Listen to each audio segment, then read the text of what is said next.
Let's bring in Congressman Dan Crenshaw, the Republican from Texas.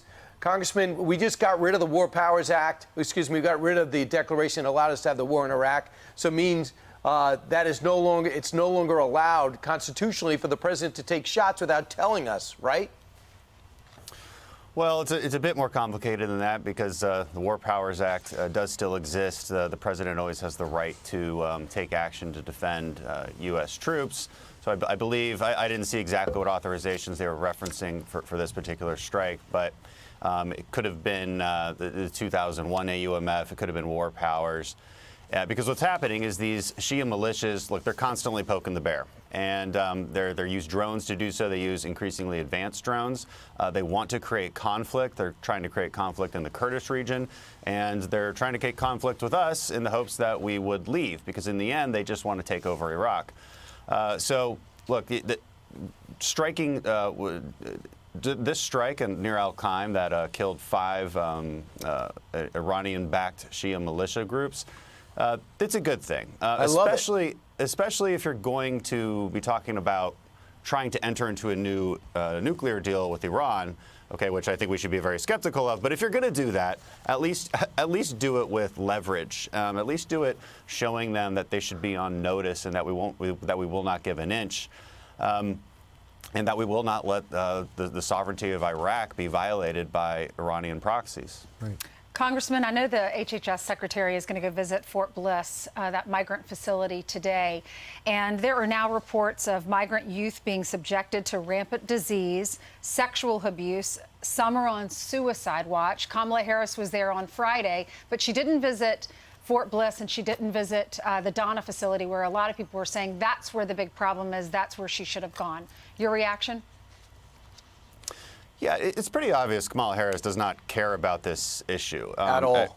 I think it's rather obvious that she only went to visit where there was a convenient airport where she could do a quick photo op, say she did it because she was sick of getting made fun of by conservative media that she never went. But she's not going to actually take any action. Look, when it comes to these facilities, they're overcrowded, they're overwhelmed. Okay, so we can wring our hands trying to figure out what to do with that, but we don't have new ones just to build right off the bat. So we have to look at the source of the problem. And the source of the problem is the Biden administration, because they reversed policies that were in place that was limiting the flow. Okay, they reversed the Remain in Mexico policy. They reversed asylum cooperation agreements with the Northern Triangle countries, and they refused to tackle the biggest issue. Now, the biggest issue is that we can't legally hold migrant families or minors past 21 days. Right. So we can't adjudicate these claims. This would be the simplest fix, and it has to be a legislative fix. It has to come from Congress. And all we have to do is increase that number of days, increase the number of immigration judges, adjudicate these claims, make the process go faster. You know what that avoids? It avoids this catch and release program, right, which means that there's less incentives to just jump across the border. This stuff is easy to fix, and I think that's why it's so infuriating that the Democrats don't want to, and you have to question their motives here. Why don't they want to? Well, they want more illegal immigration. Okay, they like the crisis. That's why they don't want to solve it. There's really no other way to explain this. You know, something else we've been talking about, in addition to the crisis at our southern border, although they don't call it a crisis, they say the strategy is working. Something else that we've been talking about is critical race theory, CRT, being taught in American schools. And, you know, a lot of parents are learning during the pandemic, they're looking over their kids' shoulder and they're seeing what the kids were learning and they're horrified at it. And that's why we see all the protests at different school boards across the country. But in addition to in the schools, it is being taught and talked about in the military. And I know you have asked whistleblowers to come forward and tell you examples of this. I think you've heard from 400 so far. What are you going to do with their testimony? Yeah, we've heard from hundreds and hundreds and hundreds. I think we tend to say that there's over 400 credible ones, but you know, there's many, many more than that. And look, we're going to keep exposing this. We're going to keep posting it. And here's a couple examples that we've already posted. One Air Force command was making their troops go through privilege walks. Okay, implying that if you're white, if you're male, that you're more privileged than somebody else. So what this is it's a CRT theory, but it manifests in sort of this anti-racism training. All of this stuff is connected with intersectionality theory. all of these things. But the primary thread that links them all together is this: America institutions are inherently racist. The liberal order should be challenged. The liberal order, the liberal definition of equality, should be challenged and replaced with a new order where you see everything through race. This is how you get to race quotas. This is how you get to this teaching of anti-racism, which tells white people that they're an oppressor. No matter what they've done, they must be an oppressor, and that if you're a minority, you're oppressed. This is the basic idea behind critical race theory, and it results in extremely divisive outcomes. People now seeing each other as an other, as opposed to simply another teammate wearing the same uniform with the same mission. It's very dangerous. I thought General Milley totally missed the point last week. He says, well, I read Mao and I read Stalin. That's nothing to do with it. You know, we read Mein Kampf in school. No one thought we were Nazis. That was part of the curriculum. You find out about other things in other insurgency. We get it. That has nothing to do with critical race theory and the privilege walks as an example of that. I mean, if you were there to question him, you probably would have been able to get him back on track and say that has nothing to do with critical race theory. Well, what I would have told him is you might teach Maoism in the context of that it killed tens of millions of people. So if you're going to teach CRT, teach it as if two people are debating it, right? Teach it that way. But what's really happening is that it's being propagandized. I mean, when you have a seminar at West Point called Whiteness and White Rage, and it is taught by a professor who has in the past written that white Republicans want a white supremacist country. I'm sorry, that's one-sided. That's not just teaching for education. That's not just teaching for the sake of situational awareness. Don't give me that. That's just racist nonsense is actually what's being taught, and it's being propagandized. So, no, I vehemently disagree with his point there. This isn't being taught in some good faith way. You know, and it shouldn't. We can't go down this path where, see, some liberals are just so open to everything. Right now, they're not ever open to everything. They're open to what they like. But in the end, they stand for nothing. And that's the problem with that sort of openness. And you have to stand for something, and you have to stand for classic liberal American values. That's what you have to stand for. That's what our country is based on. Those values are not racist. They are not oppressive. They are how we have become the most prosperous country, the most successful country in the history of the world.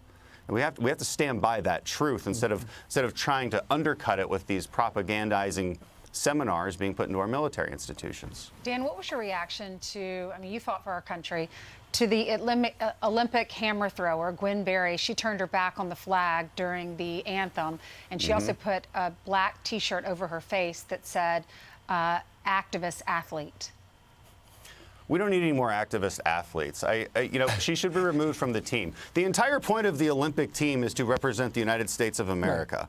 That's the entire point. Okay, so, you know, it's one thing when these NBA players do it. Okay, fine, we'll just stop watching.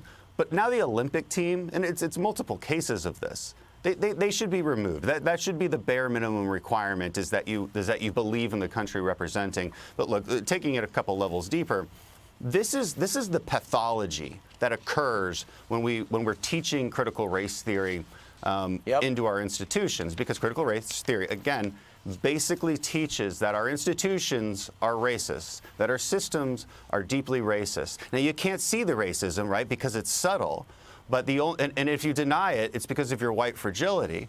But you're teaching people this constantly, and this is what it results in. It results in this in these displays of hatred towards our own country, and it's got to stop. Dan, what would have happened to you when you were in the military, standing in formation at attention during the national anthem, and you turned away from the flag? Well, it's a good question. The unfortunate answer these days is I bet it would be allowed. These days it would just be fine. Now you might gain a lot of disrespect from your teammates, because look, the broad consensus amongst the troops, the people actually doing the war fighting, is that America's still a good place, and we love our flag, and we love our anthem, and we love the fight for our military. Okay, but the problem going on in the military now is that there's more of an incentive to turn away from the flag, to say something woke, than there is to fight against it. That's the truth. I'll never forget when this. You mean like the rest of the country? Right. You know, I'll never forget. Like just about 8 months ago, there was a SEAL who was, you know, trying to transition into a different gender, and he goes on Anderson Cooper and politicizes this. Goes on Anderson Cooper as an active duty SEAL, And then instead of the SEAL admiral saying, look, we don't let our people go on the news and talk about their politics or about their agenda like this. Instead, he says, we fully support this person, fully support him in every capacity. Now, I'm not sure why you would say that, considering that if you're transitioning, you are therefore undeployable. You know, okay, so we just put millions of dollars into training you. You have this surgical transition. You're no longer deployable. We can't use you anymore. So I don't know why on earth we would say we support that, but that's the incentive structure that's in place.